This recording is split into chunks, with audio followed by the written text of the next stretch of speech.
Apathy. The most difficult part is there's a number of things, but apathy is one of the bigger ones. You get kids that are in class because their parents think it's good for them.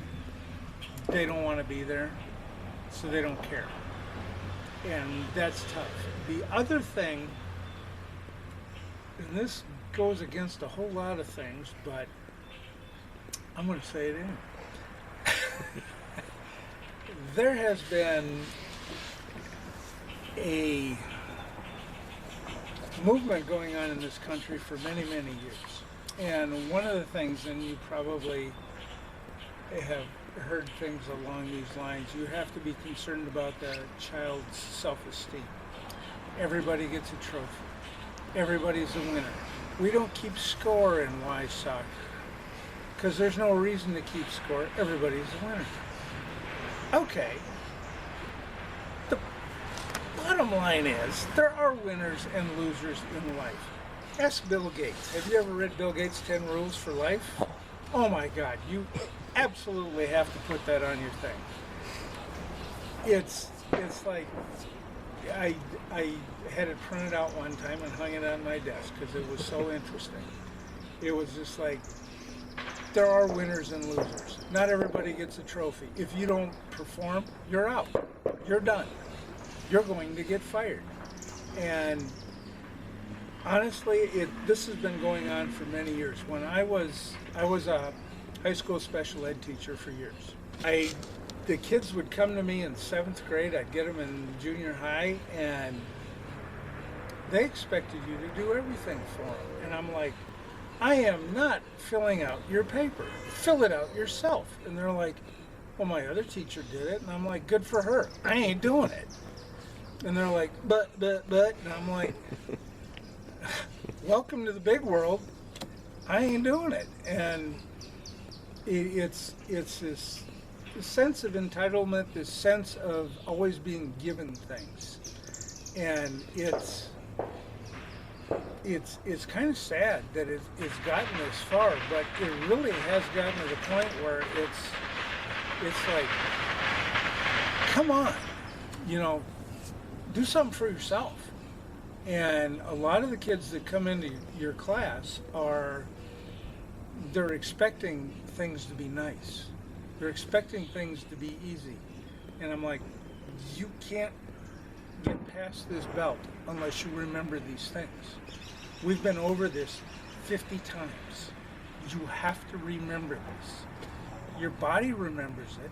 I see your body trying to move, and your brain stops it. I know you've seen this.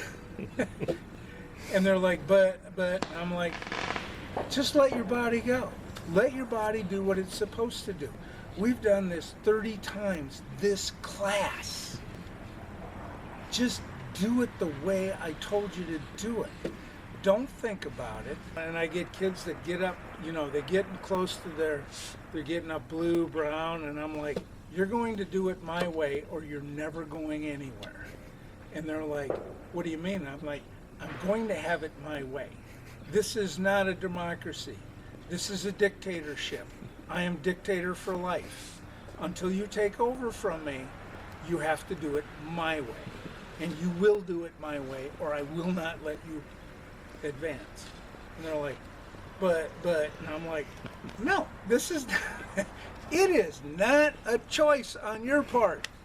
You will do it my way. And they, the ones that get to their black belts, believe me, and they do it my way. I do not give black belts out easily.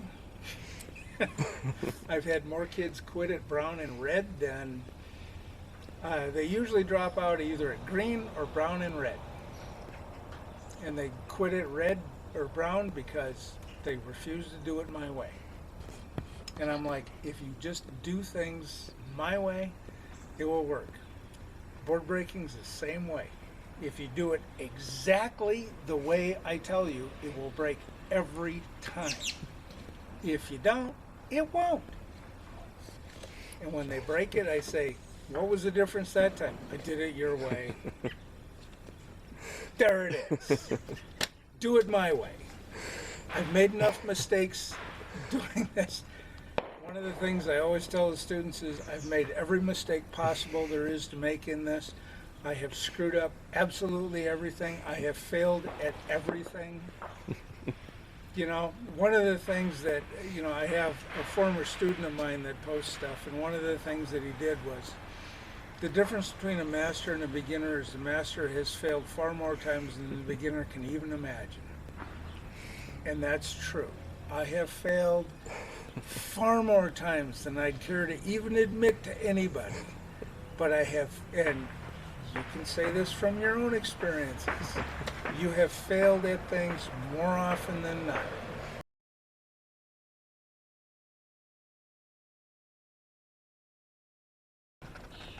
Don't think about the what if. Just do it the way I tell you. Take, you know, you ever read Book of Five Rings? Yeah. I'm sure you have. If you read the Book of Five Rings, you get to the end of it, it's the Book of Void. Or the, you know, whatever they Nothingness call it. or Yeah. no thingness or whatever. No thingness. It depends. The best, I've got like 3 or 4 copies of it. The best one I have gotten is translated by Heidi Ochai. It's in the void, you don't think, but you have to be thinking. And it's a very short book. Some of them it's only a page long, you know, this much text. But it's very hard to understand, but every time I read it, it's like I understand it a little better. And then I think about my own experiences, and I think the times I do the best is when I'm just letting everything go and I don't think and I just do it. And when you got your but if guy, you just say void. It's got to be void. And it's not nothing, but it's nothingness.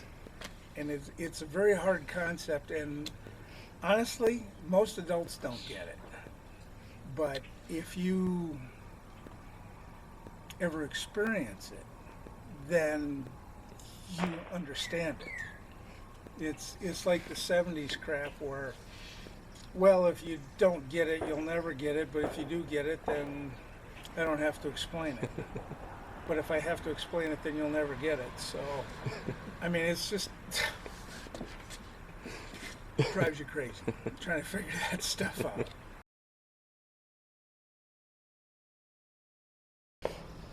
It all comes down to the basics. The real power out of your hands comes out of your feet. This you know. But your students don't understand that. They think it's all about this. I always tell, especially Hapkido students, I always tell everybody, I assume I'm the weakest person in the room. I assume that automatically. I assume you're stronger than me. I've got a gal that's 3 inches taller than me in Hapkido right now, but she's only this big around. That's okay. I always tell her she's stronger than me, and she's like, I don't think so. And I'm like, but you have to think of it that way, that you're always the weakest one. You have to work on the basic things and assume that they're stronger than you. She goes, well, you are stronger than me. I said, yeah, my hands go all the way around. I can almost touch my fingertips around your wrist, which is like this big around. I mean, yes, I can do that. But you have to assume that you're weaker than me, so that you have to do things better. Just because you're stronger doesn't mean that you can do things worse. You have to do things better. Always assume the other person is better at you than everything, so that you don't take for granted anything you have that's in your favor. But you really have to work on basics. Stances. I just harp on my students constantly about stances. I constantly am on them. Black belts, I don't care what rank they are. I'm just constantly on them about that. Because the stances affect everything else that you do. So, work on the basics. The stuff you learned at white, orange, and yellow belt, keep working on it. Because it's not going to get any different.